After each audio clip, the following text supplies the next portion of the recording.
Eu vou pedir, daí o senhor tem que autorizar para Bem, mim. tá bom.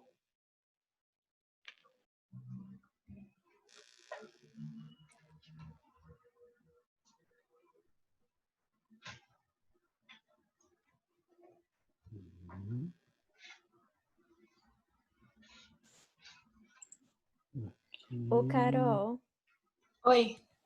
eu acho que não precisa autorizar porque você é o host, então já tá gravando. Ah, tá, eu não vi que eu era o host. Perdão. Então eu já tô gravando, tá tudo certo. Já, tá Então tá bom. certo. Então vamos lá. Bom, obstrução do trato urinário superior devido à lesão pélvica maligna possui um prognóstico ruim, com sobrevida média de 1 ano. Tá? Geralmente são pacientes já em fase avançada da doença. As principais lesões que causam essas obstruções são tumores pélvicos e retroperitoneais. Tumores coloretal, uterino, câncer de colo uterino, bexiga e próstata. E essas obstruções, elas frequentemente são crônicas, elas não são agudas, então não ocasionam dor ao paciente. Os sintomas iniciais são vagos e inespecíficos, até que os pacientes começam a apresentar um quadro típico de insuficiência renal crônica terminal, com elevação de ureia, creatinina, acidose metabólica, alterações hidroeletrolíticas e assim por diante. O alívio da obstrução do trato urinário previne as mortes devido à insuficiência renal, possibilitando uma melhora na sobrevida. Tá? Nos pacientes em estágios terminais, o tratamento da obstrução ele pode prolongar a sobrevida em semanas ou às vezes até mesmo alguns meses.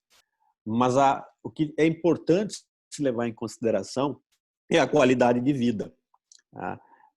A derivação urinária a qualquer custo, muitas vezes pode trazer uma qualidade de vida bastante ruim para os pacientes. Em algumas vezes, algumas situações que não são incomuns, até relativamente frequentes, esses pacientes estão na UTI, entubados, inconscientes, e quem toma a decisão acaba sendo a família. E aí a conversa com a família, ela precisa ser bastante cuidadosa para que você não, ao mostrar a realidade da situação, não possa criar um momento aí de interpretação equivocada da família com relação aos seus objetivos, e isso gera muitas vezes bastante desconforto na relação médico-paciente. Tá? Não devemos esquecer que a obstrução ureteral na doença maligna é comum na doença avançada, e esses pacientes possuem prognóstico ruim. São poucos os casos onde o paciente chega com uma obstrução do trato urinário e uremia que são virgens de tratamento ou que ainda têm uma possibilidade de um tratamento que possa oferecer a ele um controle maior da doença ou, por vezes, até a cura. Isso não é uma situação comum. A grande maioria deles, quando chega nessa fase, a doença já está bastante avançada. Nesses casos, a qualidade de vida ela é muito ruim e o aspecto ético da descompressão paliativa ele precisa ser, não diria questionado, mas muito bem conversado e explicado com a família, e quando o paciente tem condições, quando ele está consciente, com ele principalmente, que é quem vai sofrer todas as consequências da evolução da doença após a descompressão. Para isso, é importante definir critérios para identificar os pacientes que irão se beneficiar da drenagem da via urinária. Esses critérios, eles são inicialmente clínicos, onde você pode encaixar esse paciente em escalas de características clínicas baseadas nas capacidades que esses indivíduos apresentam no momento de se relacionar com o meio e com os seus familiares. Então, a gente começa lá em cima, onde o paciente ele está normal, sem queixas, sem uma evidência da doença, o que é uma situação bastante incomum, bastante infrequente na obstrução urinária por neoplasias malignas. Um pouco abaixo disso, a capacidade de exercer uma atividade normal, com pequenos sinais ou sintomas da doença. Atividade normal com esforço e alguns sinais e sintomas da doença. E isso vai progredindo, né, até comprometer a sua capacidade de fazer um trabalho ativo, ou aqueles pacientes que já começam a requerer uma assistência ocasional, seja de seus familiares ou de algum cuidador. Aqueles pacientes que estão numa situação pior podem requerer uma assistência de cuidados médicos frequentes, eles já são pacientes em situações piores. Deficiências que requerem cuidados e assistências especiais, como uso de bombas para medicação quimioterápica ou mesmo controle de dor, e até a deficiência grave com hospitalização, que ela é indicada, embora a morte não seja iminente. Aqui estão boa parte dos nossos pacientes. Tá? Muitos doentes com hospitalização necessária já precisam de um suporte ativo, aí seriam aqueles pacientes que já estão na UTI ou numa semi-UTI. E, por fim, aqueles pacientes já em fase final de progressão da doença, onde não há um prognóstico para o paciente. Então, você, com essa escala, você consegue já, com base em dados clínicos, começar a separar aqueles pacientes que podem ser melhor beneficiados daqueles que não vão se beneficiar de uma drenagem da via urinária. Para isso, a gente tem algumas perguntas a serem respondidas, né? O quadro obstrutivo, ele deve ser aliviado, ou seja, você deve drenar a via urinária. Se isso deve ser feito, como que ele vai ser feito? Qual seria a melhor forma, né? Qual o ganho clínico e quais as consequências da desobstrução da via urinária? E, por fim, a melhor opção disponível para atingir esse objetivo. Os casos de câncer, eles nunca são os mesmos.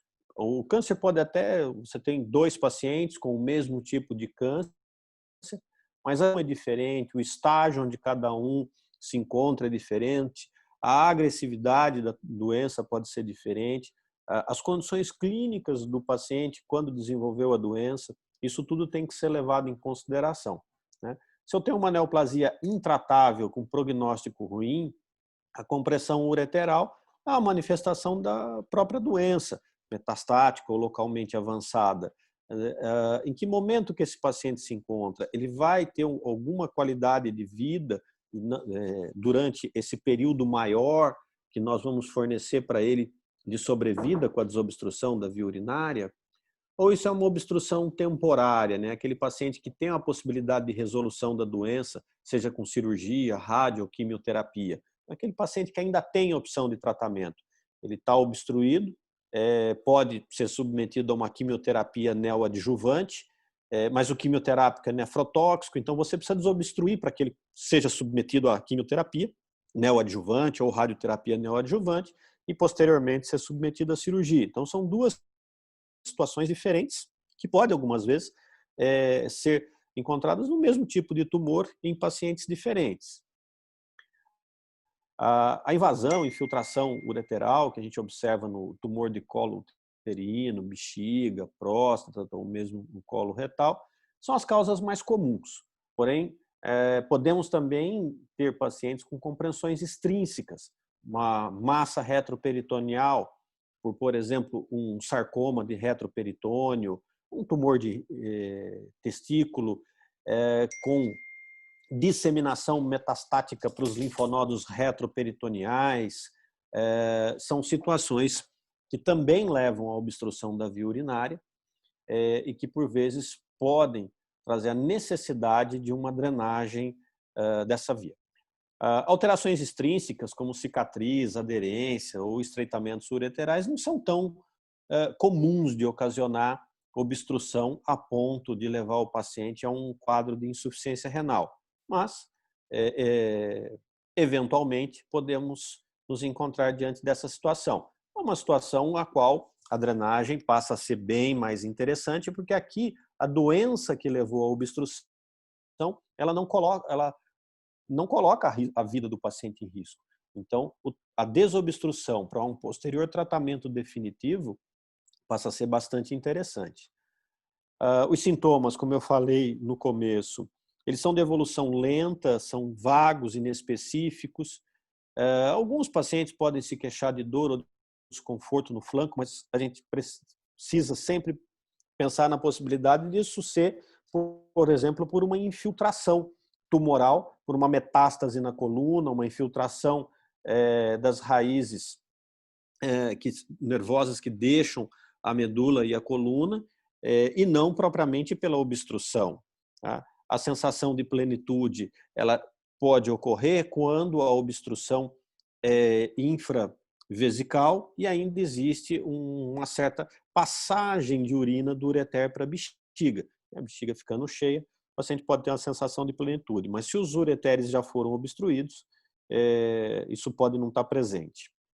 A letargia ela já vai ocorrer quando os níveis de ureia e creatinina já estão bem elevados, a acidose metabólica já está bastante importante, e sinais de infecção, como são pacientes bastante debilitados, desnutridos, as infecções podem ser frequentes e trazem um risco bastante importante para esses pacientes.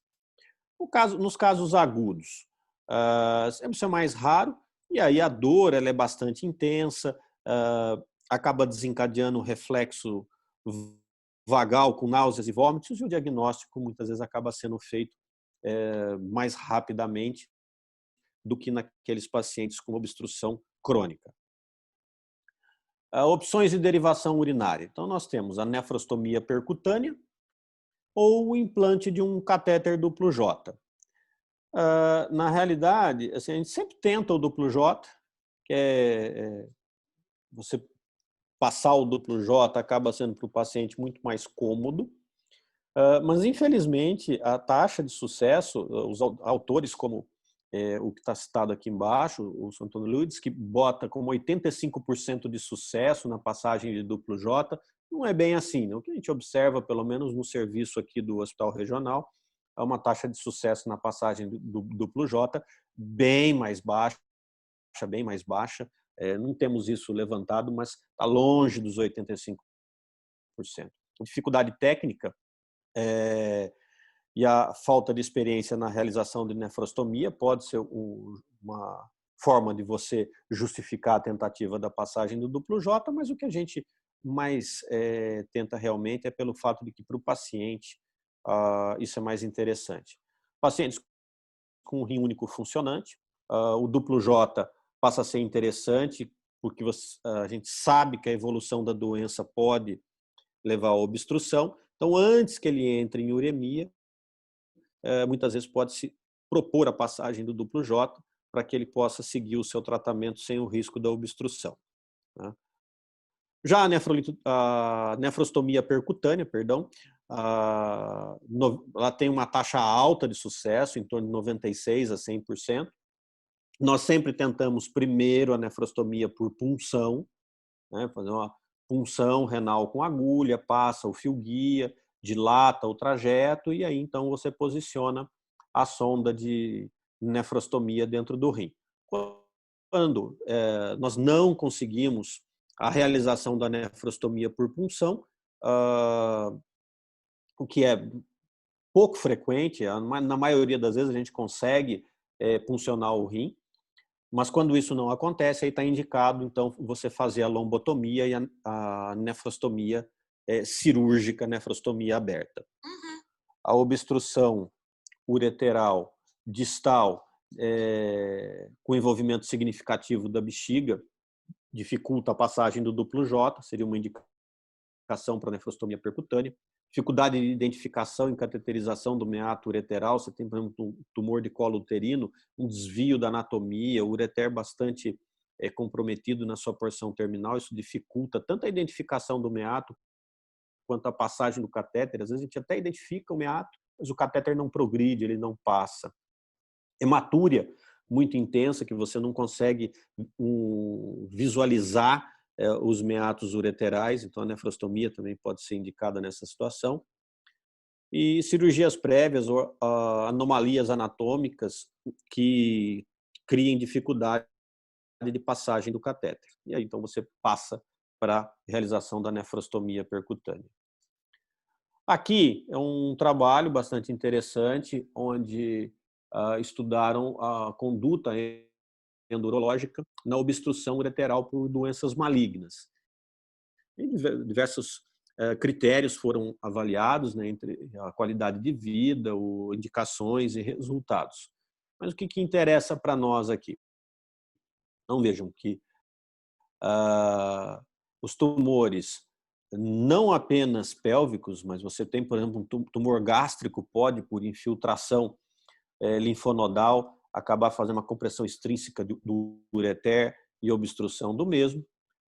E os tumores de reto e cólon podem infiltrar o ureter, ou mesmo por compressão extrínseca, acabar levando à obstrução do ureter, hidronefrose e insuficiência renal. Esse outro trabalho avaliou o prognóstico, um modelo de prognóstico para que a gente pudesse tentar identificar a sobrevida paliativa dos pacientes que foram submetidos à drenagem ureteral por obstrução tumoral. Essa situação, ela é sempre um problema, né? Você ter, como que eu vou avaliar, que informações eu posso ter para avaliar se vale a pena, se eu vou oferecer uma coisa boa para o paciente, né?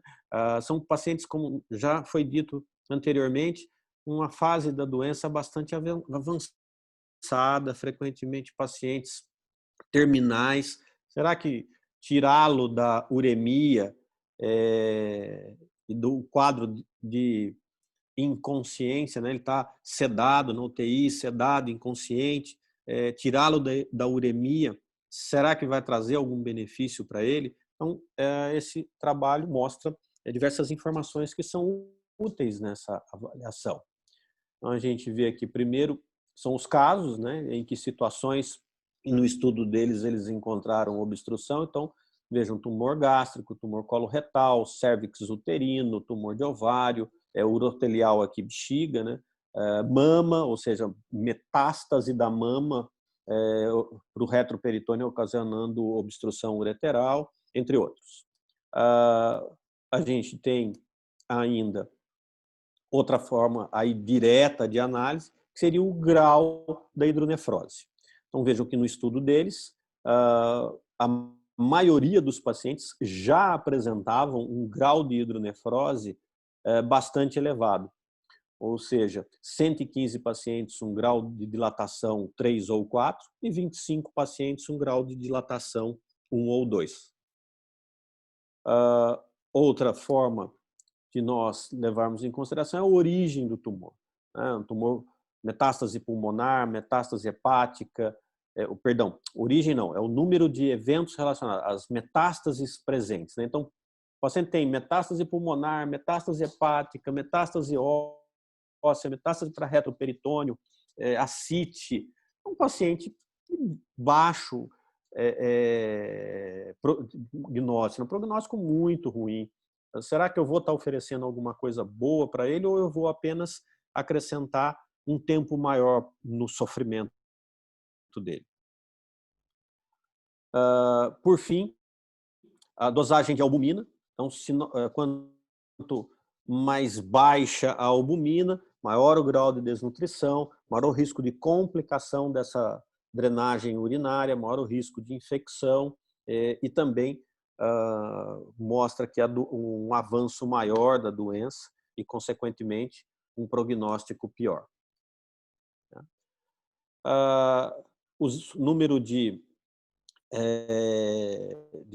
disseminação maligna, né? Ou seja, quanto mais disseminação, quanto mais evoluída está a doença, então, por exemplo, 2 ou mais, o que a gente considera aqui? A infiltração local, que ocasionou obstrução, já seria um evento relacionado à disseminação maligna, e metástase. Então, esse indivíduo tem uma metástase, tem a disseminação, infiltração local, uma metástase hepática. Então, ele tem 2 eventos. ele tem a infiltração local, a metástase hepática e uma metástase pulmonar. Então, ele tem 3 eventos. Ou, além dessas duas, uma metástase óssea. Então, ele passa a ter 4 eventos. Então, quanto maior o número de eventos associados à doença maligna, maior é o risco de evolução ruim desses casos. Então, você veja aqui que 3 ou mais foi estatisticamente significativo um desfecho ruim para esses pacientes. Até 2 não houve uma diferença significativa, não valeria a pena você fazer. 3 ou mais já é questionável. O grau de hidronefrose, a gente já falou, veja bem que quando o grau de hidronefrose ele é 1 ou 2, você tem um prognóstico melhor para o retorno da função renal. Ou seja, eu vou drenar e a probabilidade desse rim voltar a funcionar ela é maior. Hidronefrose 3 ou 4, muitas vezes você drena, a drenagem é efetiva, a sonda está dentro do rim, mas a função renal não retorna, o paciente não recupera a função renal, e aí, então, a sua derivação, embora tecnicamente esteja correta, ela não tem eficácia em função da grave lesão do parênquima renal. E, novamente, a albumina. Se você tem uma albumina menor do que 3, também o desfecho do paciente é pior, ele tem um prognóstico pior. Tá bom? Aqui, vocês veem as características para vocês entenderem melhor os graus de hidronefrose. Essa classificação foi feita pela Sociedade de Urologia Fetal, mas ela vale para qualquer momento da vida. A classificação é a mesma, né?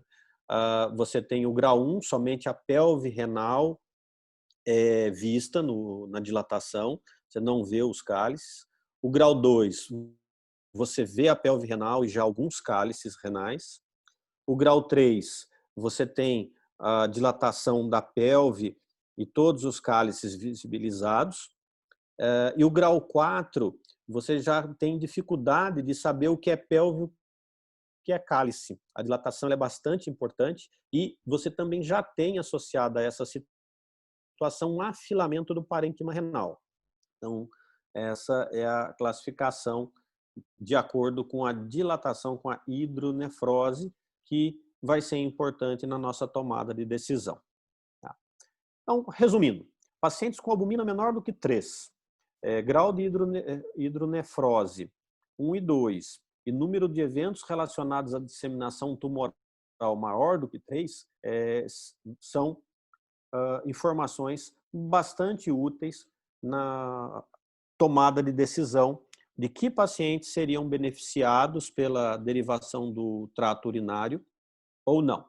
Ou seja, são fatores, quanto mais desses fatores vocês tiverem presentes, menor será a sobrevida desse paciente em tempo e provavelmente pior em qualidade de vida, porque a hora que você tira a obstrução, você tira a insuficiência renal do paciente, a doença vai seguir seu curso. A doença, o câncer vai continuar crescendo e causando outros problemas para o paciente. Então, se não há prognóstico, não há mais o que fazer com relação ao tratamento da doença, será que vale a pena nós expormos o paciente a essa situação? Tá? Então, pensar na qualidade de vida também. Favorável, né? Se o paciente não tem nenhum fator de risco, você considera como um paciente de melhor taxa de sucesso na drenagem. Você vai conseguir oferecer para ele uma melhor qualidade de vida, um tempo maior e a chance de repente, ser submetido a alguma forma de tratamento ainda. O risco intermediário, ele já apresenta um fator de risco presente, e o desfavorável, 2 ou 3 fatores de risco. Vejam que os pacientes com risco favorável e intermediário, cadê o mouse? O mouse não aparece aqui, eu não consigo mostrar para vocês, vocês conseguem ver aqui nas linhas, né? Então, a linha contínua seria nenhum fator de risco. Você vê que a proporção de sobrevida e o número de dias, né, seguidos à nefrostomia, ela é bem maior naqueles pacientes que não têm nenhum fator de risco. Os pacientes que têm um fator de risco, ela já cai bastante, mas ainda assim é superior do que aqueles pacientes que têm 2 ou 3 fatores de risco. Mas veja o que interessa aqui, assim, os pacientes que têm 2 ou 3 fatores de risco, eles não chegam a 1 ano de sobrevida.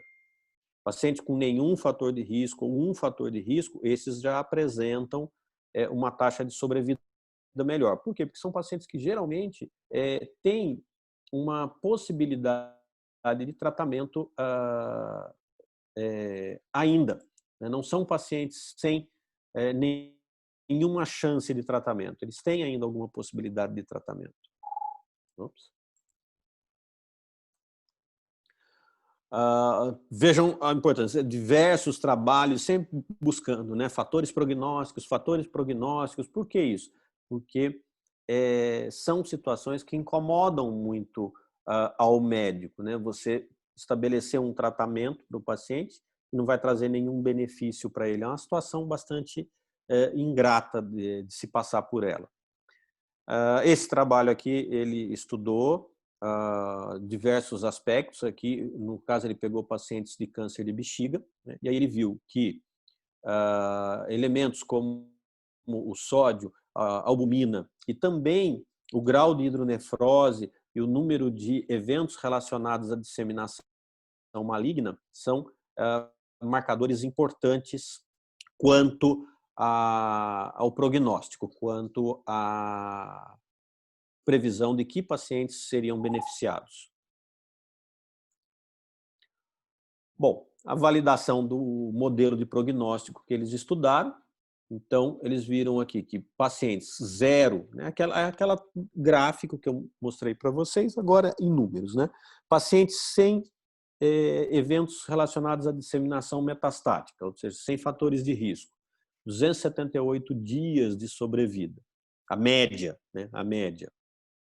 Mas, de pacientes. Um fator de risco, 163 dias, e 2 a 3 fatores de risco, veja que você aumenta muito pouco no tempo de sobrevida desse paciente. 63 dias de sobrevida após a cirurgia é muito pouco e há de se pensar, inclusive, aí, com relação à qualidade de vida desses pacientes, né? Porque esses pacientes sofrem com a dor, sofrem com são tumores pélvicos em sua maioria. No caso do câncer de colo do útero, você tem necrose com eliminação de material necrótico e o odor bastante ruim. Muitas vezes os familiares acabam não conseguindo conviver mais com esse paciente em função do odor exalado, desse material necrótico sendo eliminado. Isso tudo traz um transtorno muito grande para a família e para o paciente também. Por fim, um fluxograma, para mostrar para vocês, assim, dar uma ideia de qual seria o caminho a ser tomado, né? Então, tipo de tumor, é um tumor mais agressivo, é um tumor menos agressivo, estadiamento e número de metástases e proposta terapêutica, ou seja, ele tem proposta terapêutica, essa proposta ela é paliativa ou curativa? Bom, com essas informações, então pedimos alguns exames gerais, como hemograma, ureia, creatinina, coagulograma e proteínas totais e frações. E realizamos um exame de imagem, geralmente um ultrassom e, na sequência, a tomografia de abdômen e pelve. Vai nos permitir avaliar o grau de dilatação, se há filamento de parênquima ou não, muitas vezes ver qual é o melhor ponto para poder realizar a punção para drenagem desse rim.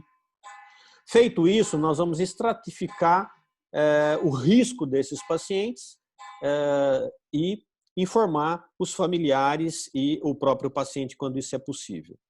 Se ele tem um risco desfavorável, que seria um Karnofsky menor do que 40, que foi aquele primeiro quadrinho que eu mostrei para vocês com relação à capacidade do indivíduo de realizar suas tarefas ou não, a dependência de outras pessoas para isso, ou mesmo a necessidade de hospitalização. Então, esse paciente, ele é um paciente que seria melhor cuidado apenas com cuidados paliativos e não realizar a drenagem da via urinária. Paciente com risco favorável ou intermediário, aí então nós realizamos a drenagem, mas temos que ver também. Tem dor intratável? Está com infecção? Não está? É importante controlar a dor do paciente, tratar a infecção urinária e realizar a drenagem, seja ela por uma nefrostomia percutânea ou pela implante de um catéter duplo J. Tá? Bom, pessoal, deixa eu ver aqui. Tinha gente aqui fazendo pergunta. Cadê? Vamos lá, vamos ver. Aqui, bate-papo. Deixa eu ver aqui. Boa noite. Teve alguma lista de presença? Gente, eu não sei responder isso para vocês. Ainda não. Bom, professor, nesses casos de pior prognóstico, deve-se então abrir mão de quaisquer recursos para desobstruir a via urinária. Manter um paciente de nefrose não geraria um quadro álgico significativo. Veja bem, o que você tem que diferenciar aqui? É o paciente que vai ter algum benefício com a drenagem ou não. Tá? Então, se você não drenar, ele vai evoluir com dor, infecção, ou seja, você vai ter um sofrimento maior, então ele é um paciente favorável à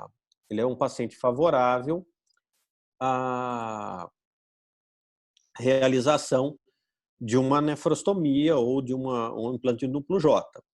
Porém, o que nós tentamos buscar quando avaliamos esses pacientes? É saber quais pacientes vão ter uma piora da sua qualidade de vida sem um aumento significativo no tempo de vida com a drenagem.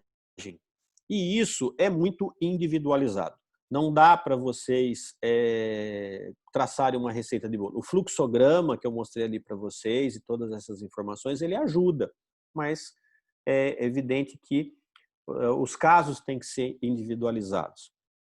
Eu me lembro, isso há muitos anos, chutaria aí facilmente uns 15 ou 20 anos mais ou menos, de um paciente que entrou apenas o marido da mulher jovem, ele devia ter uns 35 anos na época, para conversar a respeito da esposa que estava internada na época no Hospital São Lucas, com dilatação da via urinária, insuficiência renal. Desculpa, gente, cliquei no lugar errado aqui. Deixa eu só voltar aqui. Pronto, sem querer, fui mexendo no mouse e cliquei no lugar errado. E eu vi o caso, chamei o marido para conversar no consultório, o paciente estava inconsciente, e expliquei para ele que era uma paciente sem prognóstico, que a nefrostomia provavelmente ia trazer um sofrimento maior.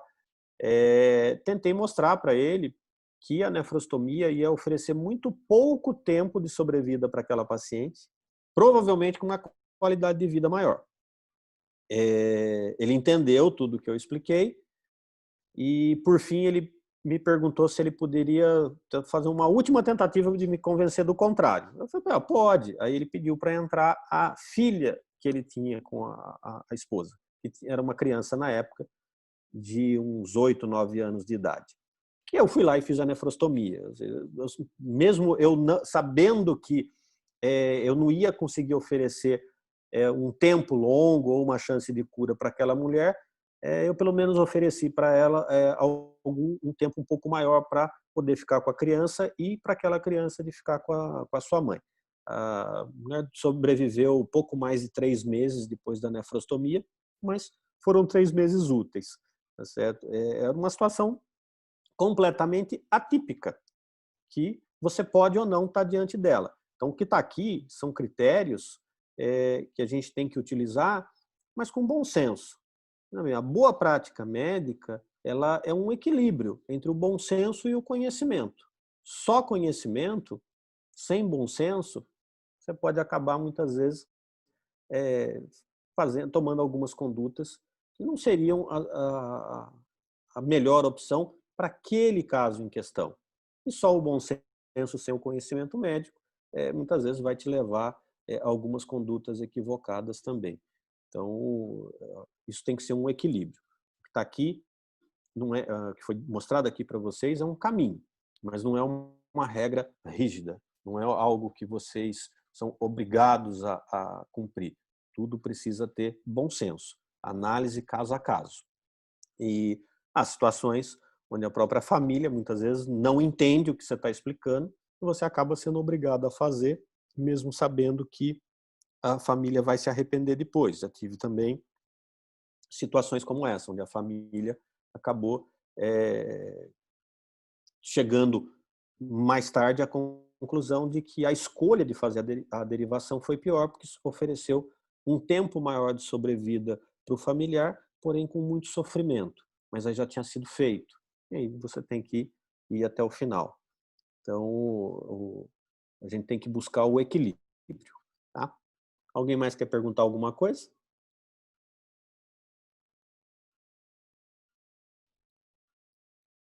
Não? Eu acho que é isso.